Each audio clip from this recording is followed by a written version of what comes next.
हाँ जी बच्चे, आज जो हम पढ़ते हैं फ़र्म के मुसारफ़े पैदाइश का तज्ज़िया। मुसारफ़े पैदाइश लागत पैदाइश भी इसे कहते हैं। तो अशिया को बनाने पर जितनी भी लागत आती है, अखराजात आते हैं, बर्दाश्त करना पड़ते हैं किसी भी फ़र्म को, उसे हम मुसारफ़े पैदाइश का नाम देते हैं। हम लोगों ने बच्चे पहले पढ़ा हुआ है कि एक अशिया को बनाने के लिए 4 आमलीन पैदाइश दरकार होते हैं: ज़मीन, मेहनत, सरमाया, तंजीम। अब ये जो आमलीन पैदाइश हैं, इनके मुआवजे भी अदा किए जाते हैं, और इनके जो मुआवजे हैं अगर उनको हम प्लस कर लेते हैं तो वही फ़र्म के मुसारफ़े पैदाइश कहलाते हैं।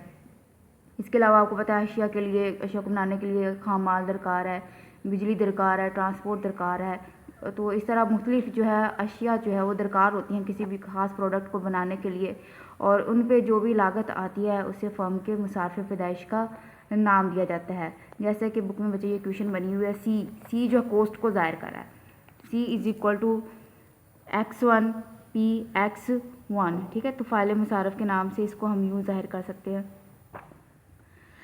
x1 से मुराद हो जाएगा पहला अमल, कितनी उसकी इकाइयाँ लगा रहे हैं, p x1 उसकी कितनी कीमत है। यूँ समझ लें कि एक मज़दूर है, उसकी वेजेस कितनी है। उसके बाद प्लस दूसरा कौन सा अमल है, सरमाया है, उसकी कितनी इकाइयाँ लगा रहे हैं, 2 है, 3 है।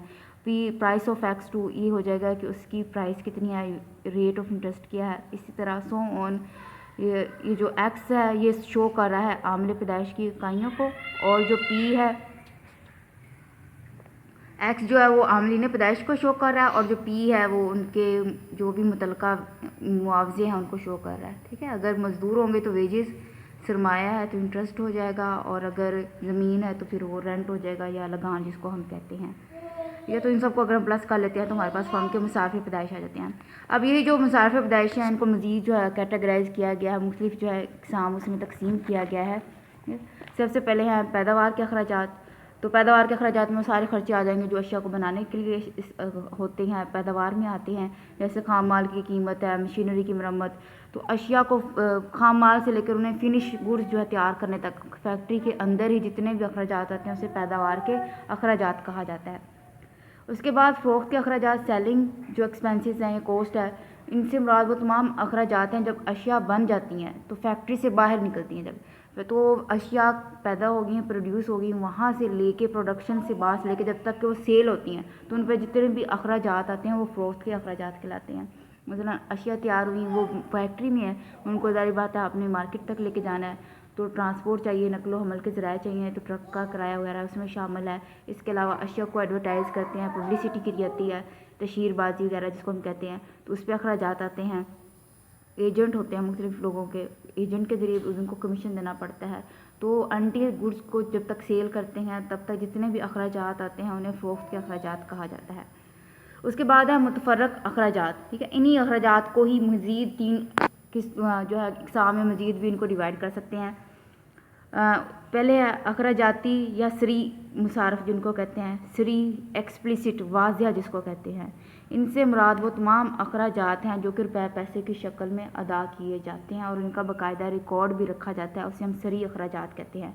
मतलब कैश की सूरत में बाकायदा जो उनका आउटफ्लो भी होता है, अखराजात होते हैं। जैसे ज़मीन का लगान, इमारत का किराया, मज़दूरों की उजरतें, सरमाए का सूद वगैरह। ठीक है, ये सारी चीज़ें जो है वो देनी पड़ती हैं रुपये पैसे की शक्ल में। उसके बाद है मुज़मर मुसारफ, इम्प्लिसिट कॉस्ट। ठीक है, मुज़मर क्या होता है, गैर वाज़िया। तो मुज़मर मुसारफ से मुराद वो तमाम अखराजात हैं जो कि फ़र्म को अदा नहीं करने पड़ते, कैश की सूरत में अदा नहीं करने पड़ते, लेकिन उनका रिकॉर्ड रखा जाता है, जिसको हम कहते हैं ना इकोनॉमिक प्रॉफिट। तो इकोनॉमिक प्रॉफिट निकालने के लिए ये मुज़मर मुसारफ भी जो है वो टोटल रेवेन्यू में से माइनस करते हैं। एक 2 तरह के प्रॉफिट होते हैं बेटा, एक अकाउंटिंग प्रॉफिट होता है और एक इकोनॉमिक प्रॉफिट होता है। अगर हम सिर्फ ये सरी मुसारफ निकालते हैं रेवेन्यू में से, जो भी हमारी इनकम आ रही है उसमें से अखराजात को माइनस कर दिया, तो बाकी का जो मुनाफा हम अकाउंटिंग प्रॉफिट कहते हैं। और अगर हम उन लागतों को भी शामिल कर लेते हैं जो कि फर्म ने अदा नहीं की लेकिन उनको कंसीडर किया जाता है, उनको हम क्या कहते हैं, मुज़मर मुसारफ, वो माइनस कर दे तो हमारे पास बाकी क्या आता है, इकोनॉमिक प्रॉफिट। अब इसमें क्या हो सकता है, मसलन एक इमारत है, मसलन कोई इमारत है किराए पे ली हुई है, सॉरी किराए पे नहीं ली हुई, उनकी अपनी है, उसमें उन्होंने बनाया है, कोई बिल्डिंग बनाई है या फैक्ट्री लगाई है। अब ज़ाहिर बात है वो इमारत उनकी अपनी मलकियत में, तो उन्होंने किराया तो नहीं देना ना, लेकिन वो इस चीज़ को कंसीडर करते हैं कि अगर वो इमारत किराए पर होती या वो इमारत किसी को किराए पर दे देते तो उनको उसको किराए की मद में कितना जो है वो लगान वगैरह उनको हासिल हो सकता था। लिहाजा उस किराए को भी वहाँ से क्या कर देंगे, माइनस है। वो किराया अदा नहीं किया गया लेकिन एक कॉस्ट के तौर पर उन्होंने कंसीडर कर दिया। इसी तरह जो मालिक है वो खुद सम टाइम कारोबार को चला रहा होता है तो ये सोचता है कि अगर मैं कहीं मैनेजर के तौर पर काम करूँ तो मुझे कितनी सैलरी हो सकती है, या अगर मैं खुद को मैनेजर ही अलग से तस्वर करूँ, क्योंकि आपको पता है बिज़नेस और जो बिज़नेस का मालिक होता है वो अलग अलग उनकी शनाख्त होती है, एंटिटी होती है। तो बिज़नेस का मालिक उसकी सैलरी बेशक वो बिज़नेस में से नहीं निकाल रहा लेकिन उसको कंसीडर करता है कि मैं अगर मैनेजर के तौर पर कहीं काम करूँ तो मुझे कितनी सैलरी मिल सकती है, तो उसको भी मुज़मर जो है मुसारफ उसकी मद में जो है वो माइनस कर लेते हैं। उसके बाद ये लिखा हुआ है इसके अपने सरमाए का सूद है, अपनी ज़मीन का लगान और सरमाए की फसूदगी के अलाउंस वगैरह शामिल होते हैं, जो बेसिकली अदा नहीं होते, वैसे बस कंसीडर करते हैं कि हमें कितना मुनाफा हुआ। उसके बाद है मुतबादल मुसारफ, ठीक है, अपॉर्चुनिटी कॉस्ट भी इसको कहते हैं। इससे मुराद ज़र की सूरत में वो रकूम ली जाती हैं जो किसी आमले पैदाइश को मुतबादल इस्तेमाल से हटाकर किसी मखसूस इस्तेमाल की तरफ राग़ब करने के लिए ज़रूरी हो। अब ये वाली कॉस्ट और पिछली कॉस्ट जो हमने पढ़ चुके हैं ये भी तकरीबन कुछ इनके कॉन्सेप्ट मिलते जुलते ही हैं। फ़र्क क्या है इसमें, देखिए मुतबादल मुसारफ से आप क्या ले सकते हैं कि फ़र्ज़ करें कि एक फर्म जो किसी इंजीनियर को हायर करना चाहती है, वो इंजीनियर ऑलरेडी कहीं काम कर रहा है तो उसे कम से कम उतना मुआवजा देना पड़ेगा जितना कि वो ऑलरेडी पहले कहीं से ले रहा, वरना वो ज़ाहिर बात है वहाँ पे काम करने के लिए राज़ी नहीं होगा। तो इसको हम कहते हैं अपॉर्चुनिटी कॉस्ट, एक इस्तेमाल से हटा कर दूसरे इस्तेमाल पर राग़ब करने के लिए। इसके अलावा इसमें क्या हम कंसीडर करते हैं, फ़र्ज़ करें एक शख्स है वो कारखाना लगाता है शूज़ बनाने का, ठीक है, शूज़ बनाने की उसकी फैक्ट्री है। जब वो बनाएगा शूज़ बनाने की फैक्ट्री बनाता है ना तो उसकी अपॉर्चुनिटी कॉस्ट लाजमी कंसीडर करता है। अपॉर्चुनिटी कॉस्ट क्या होगी, वो ये कंसीडर करेगा कि अगर मैं इस सरमाए से फैक्ट्री बनाने की बजाय इसे बैंक में रखवा दूँ तो वहाँ से मुझे कितना मुनाफा मिलेगा सूद की मद में। सूद भी तो कमा सकता है ना, बैंक में डिपॉजिट करवा दे फिक्स, या अगर मैं इसकी बजाय कहीं और इन्वेस्ट कर लूँ तो वहाँ से मुझे कितना मुनाफा मिलेगा। अब उसको वहाँ से कितना मुनाफा मिलेगा उसका मुआवजना वो शू जो फैक्ट्री बनाई है उसके मुनाफे से करेगा, ठीक है। अगर तो यहाँ पे मुनाफा ज़्यादा है तो फिर वो इन्वेस्ट करेगा और उससे कमाएगा। तो जो दूसरी कॉस्ट जिसको उसने कंसीडर किया वो उसकी अपॉर्चुनिटी कॉस्ट है, उसके सरमाए की अपॉर्चुनिटी कॉस्ट है कि अगर वो शू की फैक्ट्री के बजाय कहीं और इन्वेस्ट करता तो उसे वहाँ से कितना मुनाफा हासिल हो सकता था, ठीक है। तो ये उसके क्या हो जाते हैं, मुतबादल मुसारफ। उसके बाद मज़ीद इसको आगे जो जिसको जनरली हम डिस्कस करते हैं कुल मुसारफ क्या आ जाएंगे, कुल जो टोटल मुसारफ जितने भी अखराजात बर्दाश्त करने हैं, मुइना है, मुतगय्यरा हैं, पैदावार के खर्चे हैं, फ़रोख्त के खर्चे हैं, टोटल जितने भी अखराजात बर्दाश्त करना पड़ते हैं वो क्या कहलाते हैं, कुल मुसारफ, टोटल कॉस्ट, ठीक है।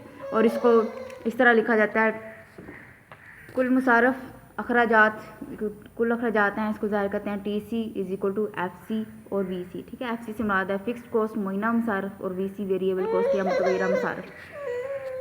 फिक्स्ड कॉस्ट क्या होगी, मुइना मुसारफ, ये वो अखराजात हैं कि जो कि फर्म को हर हाल में बर्दाश्त करना पड़ते हैं। फर्म काम कर रही है, नहीं कर रही, प्रोडक्शन है, ज़ीरो है, हर हाल में बर्दाश्त करना पड़ते हैं, वो मुइना मुसारफ कहलाते हैं।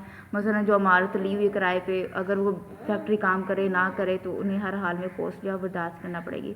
जैसे अभी देखिए एग्जांपल है, कोरोना वायरस की वजह से इदारे बंद हैं तो जिन लोगों ने किराए पे इमारत ली हुई है उन्हें तो हर हाल में उनका किराया देना पड़ेगा। वो तो नहीं कहेंगे कि आपकी एक्टिविटीज़ नहीं है तो अब हम आपसे किराया नहीं लेंगे, तो इस या मुस्तकिल कुछ अमला रखा होता है। इसी तरह जो मुस्तकिल अमला वगैरह है उसकी तनख्वाहें। मुतगय्यरा मुसारफ जो चेंज होते रहते हैं, जैसे खाम माल की कीमत है, ज़्यादा ख़रीदा तो ज़्यादा आ गया, ज़्यादा कीमत देनी पड़ेगी। इसी तरह मजदूर है, ज़्यादा लगाए तो ज़्यादा वेजेस, कम है तो कम देने पड़ेंगे। तो ये वो मुसारफ पैदाइश हैं जो कि तब्दील होते रहते हैं, उन्हें हम क्या कहते हैं, मुतगय्यरा मुसारफ। और ये जो मुइना और मुतगय्यरा के दरमियान डिफरेंस है ये सिर्फ अरसा कलील में होता है। अरसा तवील में जाके सारे के सारे जो मुसारफ पैदाइश हैं मुतगय्यरा हो जाते हैं, क्योंकि अरसा तवील एक लंबा पीरियड होता है जिसमें फर्म जो है अपना साइज़ या जिसामत तब्दील कर सकती है। लिहाजा जितनी भी कॉस्ट होती है वो सारी की सारी वेरिएबल होती है, वो तब्दील कर सकती है। उसके बाद जितने भी हमने पढ़ लिए, कुल है, मुइना है, मुतगय्यरा, इन सब की एवरेज भी होती है। औसत मुसारफ या औसत कुल मुसारफ भी इसको कहते हैं। इसको कैलकुलेट करने के लिए हम क्या करते हैं, कुल मुसारफ को पैदावार की इकाइयों के साथ तकसीम कर दिया जाए तो हमारे पास औसत मुसारफ आ जाते हैं, जो हमें ये बताते हैं कि फ़ी इकाई कितनी लागत आई है, एक यूनिट बनाने पे कितनी लागत आई, वो क्या कहलाते हैं, औसत मुसारफ भी कहते हैं, उसे औसत कुल मुसारफ भी कहते हैं, किसी नाम से भी लिखा होता है। जैसे एग्जाम्पल लिखी हुई है, मिसाल के तौर पर फर्म 100 जोड़े जूते तैयार रोज़ाना कर रहे हो, कुल मुसारफ कितने हैं 8000, तो औसत मुसारफ क्या आ जाएंगे 8000 डिवाइडेड बाय 180, ठीक है। तो औसत कुल मुसारफ क्या आ जाएंगे 80 रुपीज़ आ जाएंगे। अब सम टाइम क्या होता है कि ये दिया होता है, औसत मुसारफ दिए होते हैं और कहते हैं कि आप क्या निकालें टोटल, तो फिर क्या करेंगे क्यू को इधर जाके क्या कर देंगे मल्टीप्लाई, ठीक है। अगर क्यू लिखा हुआ है तो क्यू मल्टीप्लाई, अगर एक्स है तो एक्स को मल्टीप्लाई कर देंगे तो हमारे पास क्या आ जाएंगे टोटल मुसारफ आ जाएंगे।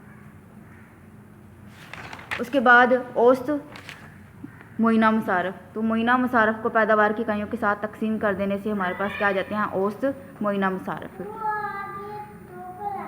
मसलन ये एग्जांपल दी हुई 100 जोड़े जूते तैयार कर रही है, जैसे ये 2000 है, डिवाइड कर दिया 100 जो है यूनिट तैयार हो रहे हैं, डिवाइड कर देंगे तो हमारे पास क्या आ जाएगी एवरेज फिक्स्ड कॉस्ट, ठीक है। ये हर एक को इसलिए बता रहे हैं क्योंकि इन सब की फिर आगे डायग्राम गोशवारा भी बनाना है। कलील मुद्दत मुसारफ पैदाइश, अरसा कलील से मुराद ऐसा अरसा लिया जाता है जिसमें कोई भी फर्म जो है अपना साइज़ या जिसामत तब्दील नहीं कर सकती। प्रोडक्शन बढ़ानी है तो ओवर टाइम लगाएंगे, मजदूरों की डबल शिफ्ट लगा देंगे, नाइट में काम करवाएंगे। मतलब ये है कि प्रोडक्शन बढ़ाने के लिए आप मज़ीद जो है नया प्लांट नहीं लगा सकते, उसको हम क्या कहते हैं अरसा कलील कहा जाता है। अब हम देखते हैं कि अरसा कलील में ये तमाम जो हमने मुसाफिर पैदाइश देखे हैं उन खतूत की शक्ल कैसी होती है, कैसे वो चेंज होते हैं, क्या तरीका क्या होता है। गोशवारा देखें, पैदावार की इकाइयाँ लिखी हुई हैं, हाँ जी बच्चे गोशवारा देखें, पहले कॉलम में जो है पैदावार की इकाइयाँ लिखी हुई हैं, 0 से स्टार्ट हो रहा है, यहाँ पे प्रोडक्शन 0 है। अब देखें आगे जो है 7 मजीद जो कॉलम है उसके मुसारफ के, मुआयना मुसारफ, मुतगय्यरा, कुल मुसारफ, औसत मुआयना मुसारफ, औसत मुतगय्यरा, औसत कुल और मुख्तसम मुसारफ। मुआयना मुसारफ वो जो फिक्स रहेंगे, मुआयना और मुतगय्यरा इन दोनों को प्लस कर देने से हमारे पास कुल मुसारफ आ जाएंगे। कुल मुसारफ को पैदावार की इकाइयों के साथ तकसीम कर देने से, ठीक है, 4 डिवाइडेड बाय 1 जो कॉलम है इसको डिवाइड कर देने से हमारे पास आ जाएगा 7 औसत मुसारफ। औसत महीना निकालने हैं तो महीना मुसारफ को पैदावार की इकाइयों के साथ, मुतगय्यरा को पैदावार की इकाइयों के साथ डिवाइड कर देने से औसत मुतगय्यरा मुसारफ आ जाएंगे। और मुख्तसम मुसारफ बेटा कुल मुसारफ में जो चेंज आएगा नेक्स्ट में से प्रीवियस जो माइनस करते जाने से हमारे पास जो वो मुख्तसम मुसारफ आते जाएंगे।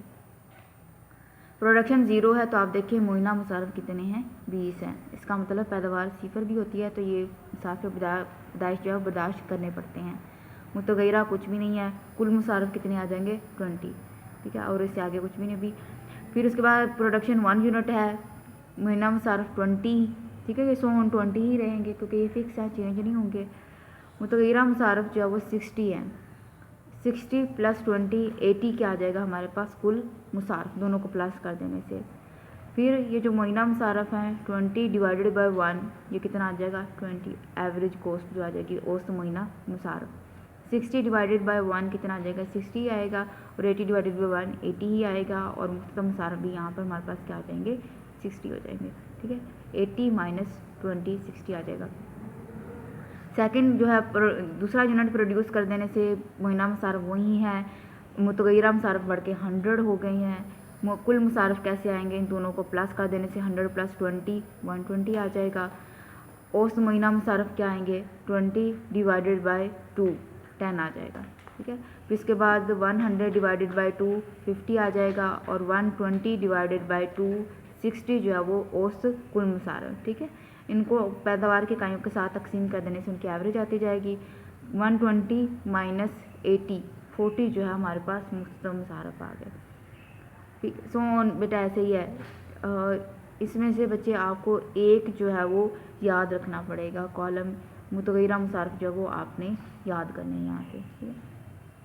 ये याद कर लेने से ये तो फिक्स ही है 20 ही रहेगा, तो ये जो है आप लोग ऐसे ही याद कर लें क्योंकि फौरी तौर पर एग्ज़ाम में खुद से जो है वो डाटा जो है तैयार करना मुश्किल हो जाता है। फिर इनकी मदद से बाकी के सारे कॉलम जो है आप ड्राइव कर सकते हैं। प्लस कर देने से 4 कॉलम आ जाएगा, इनको 1 बाय 1 डिवाइड करते जाने से हर एक की एवरेज आती जाएगी, और ये जो है माइनस करते जाने से हमारे पास क्या आ जाएंगे मुख्तसम मुसारफ आ जाएंगे, ठीक है। आप देखें कि कुल मुसारफ में सो ऑन क्या होता जा रहा है, इजाफा ही होता जा रहा है। मुख्तसम मुसारफ देखें ये पहले गिरते हैं कम हो रहे हैं और उसके बाद जो है ये बढ़ने का रुझान रखते हैं। ठीक है। मुख्तम सारफ पहले गिरेंगे और उसके बाद आहिस्ता आहिस्ता जो है ये फिर से बढ़ना शुरू हो जाते हैं, ठीक। क्योंकि आप हमने पहले कवानीन हासिल पढ़े हैं ना, तो पहले क्या होता है कि पैदावार बढ़ती है, तकसीर हासिल के ताबे होता है। जब पैदावार बढ़ती है तब लागत पैदाइश क्या होती है, गिरती है, और जब पैदावार गिरना शुरू होती है तब लागत पैदाइश जो वो बढ़ना शुरू हो जाती है। डायग्राम देखते हैं। इसमें पहले जो है डायग्राम बचे, ये पहले 2 की बनाएंगे, बनवाते हैं। पहली डायग्राम मुतगय्यरा मुसारफ और कुल मुसारफ की बनेगी। एक्स एक्सिस पर पैदावार की इकाइयाँ शो करनी है, ठीक है। पहले हम तीनों की बना लेते हैं, मुइना की, फिर एवरेज और मुख्तम की अलग बन जाएगी।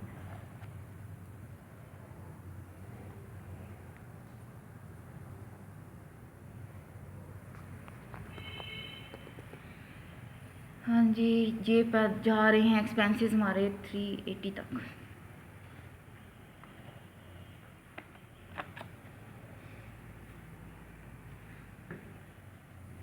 पैदावार की इकाइयाँ,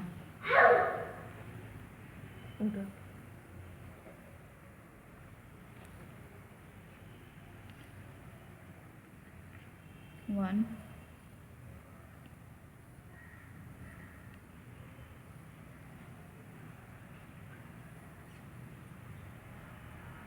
आप लोगों ने बच्चे स्केल से मैयर करके मुनासिब फासले पे निशान लगाने, ठीक है। जितना हमारा फासला यहाँ है उतना ही सेम होना चाहिए।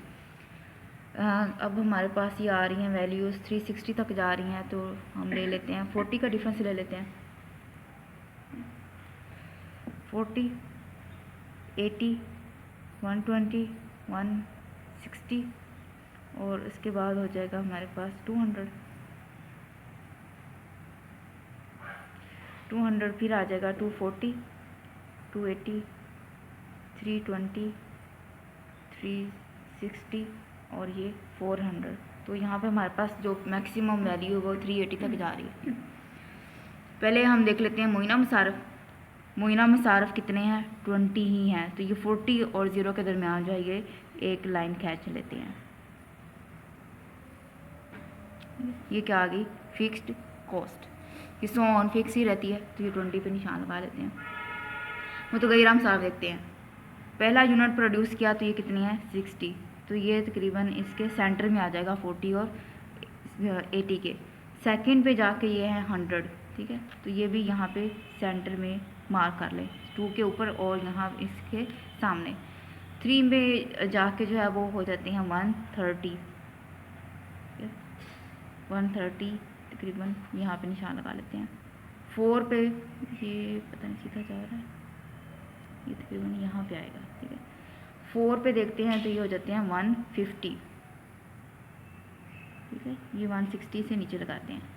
5th पे जाके 160, 6 यूनिट प्रोड्यूस हो रहा है तो ये बढ़ के हो जाते हैं 180। 7 पे है ये निशान थोड़ा सा इधर आएगा, 7 पे ही हो जाते हैं 210, 8 पे हैं 250, सॉरी ये 240 है, तो ये निशान थोड़ा उससे ऊपर आ जाएगा। 9 पे ही हो जाते हैं जनाब 300, 320 से नीचे।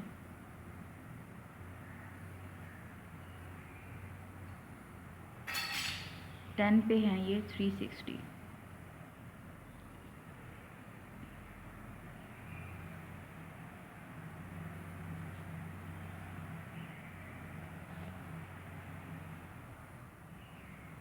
तो ये क्या आ गई, मुतगय्यरा मुसारफ या वेरिएबल कॉस्ट का ख़त आ गया। उसके बाद कुल मुसारफ, फर्स्ट पे कितने हैं, 20 हैं, सेकंड पे 80,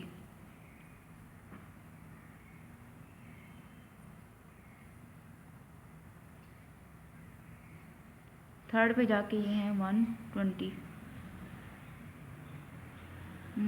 120। हाँ जी बच्चे, ये 0 पे 20 है, मैं 1 पे करती थी। 0 पे जो है ये 20 आ जाएगा, और फिर उसके बाद 80 है, फिर 120 है, और उसके बाद जो है ये थर्ड पे जाके ये हो जाता है 150, 60 से इसको नीचे रखेंगे। और 4 पे ये है 170, 5th पे 180, 6 पे है ये 200, 7 पे 230,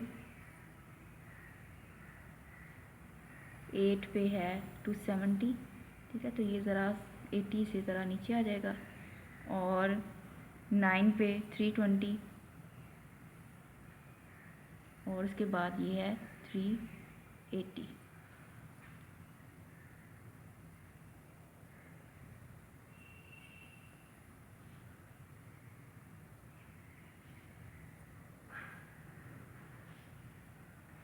तो ये क्या आ जाएगी टोटल कॉस्ट।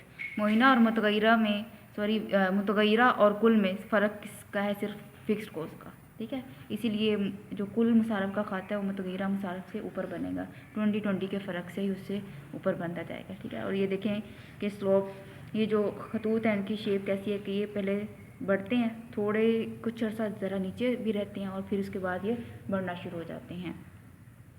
और दोनों ही फिक्स कॉस्ट मुसलसल सेम ही रहती है, इसलिए इसका ख़त उफ़की है। और ये जो खतूत हैं ये दोनों एक दूसरे के बराबर ही तकरीबन जो है वो बढ़ने का रुझान रखते हैं। उसके बाद कॉलम रह गए ना, उनकी बनानी है आप लोगों ने, औसत महीना, औसत मुतगैरा, औसत कुल और मुख्तसर मुसारफ की। कोशिश करें कि आप जो है ये पूरे पेज पे बनाएं, फासला ज़रा मार्जिन जो इनमें काफ़ी रखें ताकि जो है ये क्लियर हो जाए, वरना ये जितनी ज़्यादा हैं ये आपस में मिक्स हो जाती हैं सारी चीज़ें। 0 1 2 3 4 5 6 7 8 9 और 10। यहाँ पर है हमारे पास पैदावार की इकाइयाँ, और इस पे है हमारे पास average fixed cost, average variable cost और एवरेज कॉस्ट और मार्जिनल कॉस्ट, ठीक है। उर्दू में ज़रा लिखने ज़्यादा हो जाता है तो इसलिए मैं ज़रा इंग्लिश में इसीलिए लिख रही हूँ। औसत महीना मुसारफ, औसत मुतगैरा मुसारफ, औसत मुसारफ और मुख्तसम मुसारफ। यहाँ पे हम डिफरेंस ले लेते हैं 8 10 का, ताकि मैक्सिमम वैल्यूज़ जो इसके दरमियान आ जाए। 10 20 30 40 50 60 तक जो है मैक्सिमम जा रहे हैं इसकी वैल्यूज़। सबसे पहले हम बनाते हैं औसत महीना मुसारफ। पहले पे कितना है? 20 है। सेकंड पे आ जाता है 10, थर्ड पे है ये 6.6, 4 पे 5, ये सेंटर में पॉइंट आ जाएगा तकरीबन, 5 पे 3.3, 6 पे 2.9, फिर 2.5, 8 पे है 2.2,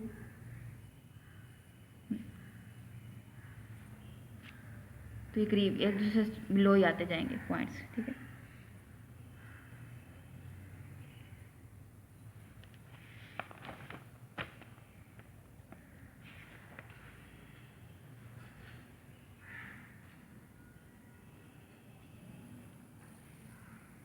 ये क्या आ गया? Average fixed cost.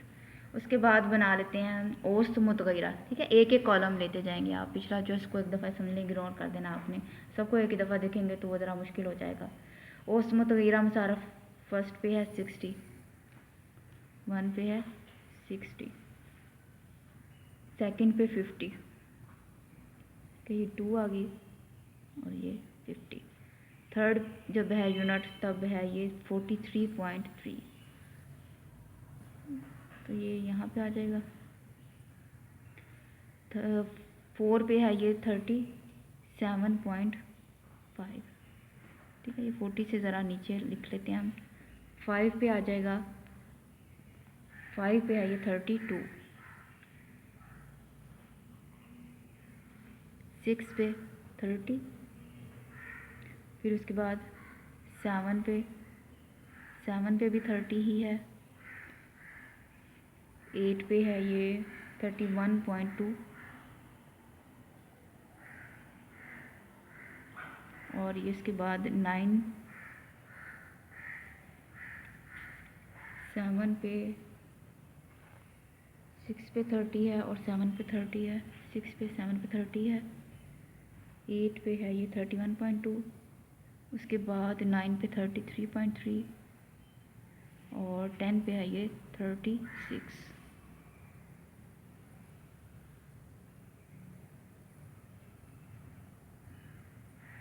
इन पॉइंट्स को मिला दें।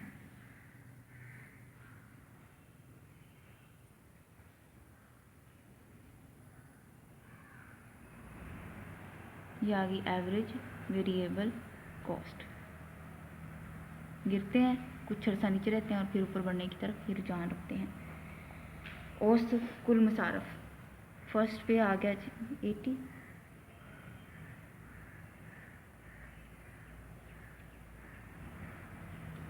सेकंड पे है 60, फिर है ये 50, उसके बाद 42.5, फिर है 36, 33.3, 32.9, फिर 33.3.7 और 35, 8 पे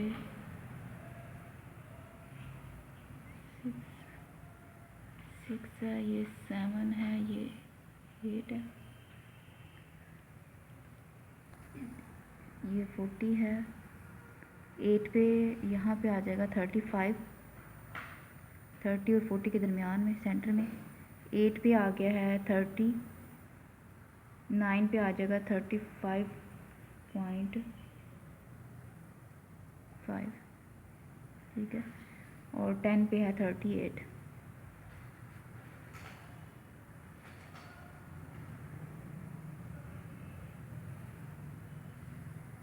थोड़ा सा उससे नीचे आ जाएगा।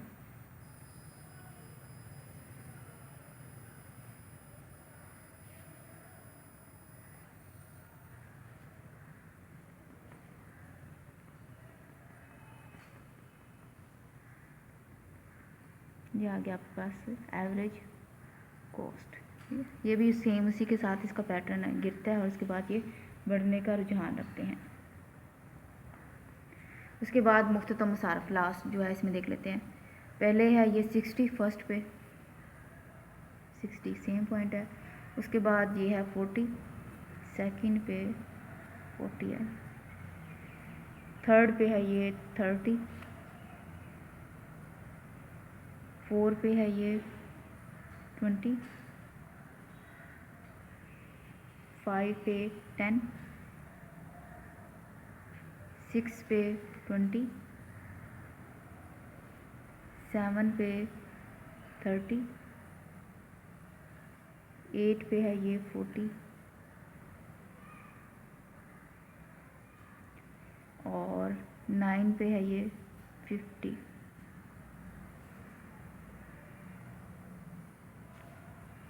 और 10 पे ये आ जाएगी 60।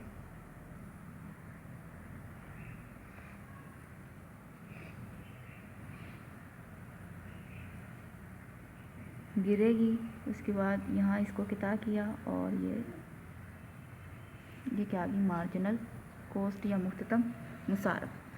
तो आप देखें जहाँ पर एवरेज कॉस्ट कम से कम होती है वहीं पर एवरेज और मुख्ततम मुसारफ भी एक दूसरे के क्या होते हैं, बराबर होते हैं। वहीं पे एक दूसरे को क्या करेंगे, किता करेंगे।